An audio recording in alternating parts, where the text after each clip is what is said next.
ప్రశ్నించమని చెప్పింది ఆయనే, పోరాటం చేయమని చెప్పింది కూడా ఆయనే, యువతను సైనికుల్లా తయారు చేసింది ఆయనే.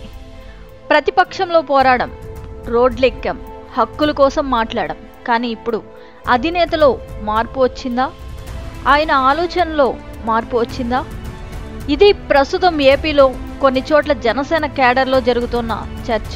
ఆయన అభిమానులకు ప్రశ్నించడం నేర్పించారు, పోరాడటం నేర్పించారు.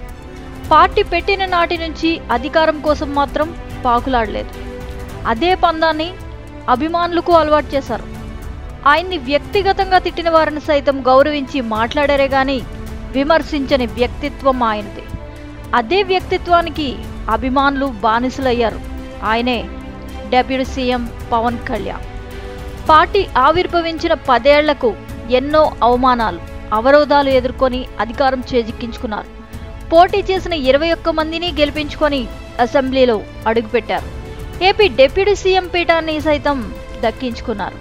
అంతా సవ్యంగా సాగుతుందనుకున్న తరుణంలో కూటమిలో జనసేన పార్టీ నాయకులకు, కార్యకర్తలకు కొన్ని చోట్ల ప్రాధాన్యత కల్పించడం లేదన్న ఆవేదన కొంత క్యాడర్లో నెలకొంది. పార్టీ ప్రారంభించిన రోజునున్న సిద్ధాంతాల్లో నేడు మార్పులు ఎలా వస్తాయన్న కోవలో జన సైనికులున్నారు. తమ భాగస్వామ్యంతోనే కూటమి ప్రభుత్వం అధికారంలోకి వచ్చింది కాబట్టి తమకు పదవులు ఇచ్చే విషయంలో అలసత్వం ఏమిటి అనేది వారికి ఎదురవుతున్న ప్రశ్న. జనసేన పార్టీ ఎమ్మెల్యేలు ఉన్న నియోజకవర్గాల్లో మినహాయించి టీడీపీ ఎమ్మెల్యే ఉన్న ప్రతి చోట ప్రధానంగా ఈ అంశం తెరపైకి వస్తోంది. ఏపీ డిప్యూటీ సీఎంగా అధికారం చేపట్టిన నాటి నుంచి పవన్ కళ్యాణ్ ఎన్నికల సమయంలో తాను మాట ఇచ్చిన ప్రతి ప్రాంతాల్లో ప్రధానంగా అభివృద్ధి పనులు దృష్టి కూడా సారిస్తున్నారు.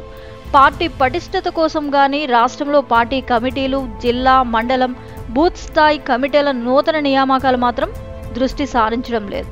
ఇదిలా ఉంటే ఇటీవల కాలంలో కొన్ని నియోజకవర్గాల్లో కూటమిలో జన సైనికులు ఇమడలేని పరిస్థితులు ఏర్పడ్డాయి. తమ మనసులో ఆవేదన ఎవరి దగ్గర వ్యక్తం చేసుకోవాలో అర్థం కాక సోషల్ మీడియా వేదికగా తమ బాధను వ్యక్తం చేస్తున్నారు. కొన్ని చోట్ల అయితే జన సైనికులపై దాడులు జరుగుతున్నా ఎవరూ పట్టించుకోవడం లేదని వాపోతున్నారు. పదవులు లేవు, పెత్తనం లేదు, పార్టీలో ఉండి సుఖమేంటి అనే ఆలోచన రోజురోజుకి వారిని దహించవేసే అంశంగా మారుతోంది. వారికి అధినేత అంటే ప్రాణం, ఆయన మాట అంటే శిరోధార్యం. కానీ వారి ఆవేదన ఎవరి దగ్గర వ్యక్తం చేసుకోవాలి? ఇది జన సైనికుల పరిస్థితి. ఇదిలా ఉంటే నాయకుల పరిస్థితి మరోలా ఉంది. సుదీర్ఘంగా నాయకులుగా చలామణి అవుతూ జరుగుతున్న తప్పులపై బహిరంగంగానూ గళమెత్తితే పార్టీ నుంచి సస్పెండ్ చేస్తారనే భయం కూడా ఉంది. అసలు అధినేత మనసులో ఏముంది, ఆయన ఆలోచనలేంటి అనే అంశంపై జనసేన క్యాడర్లో ప్రస్తుతం ప్రశ్నార్థకంగానే మారింది.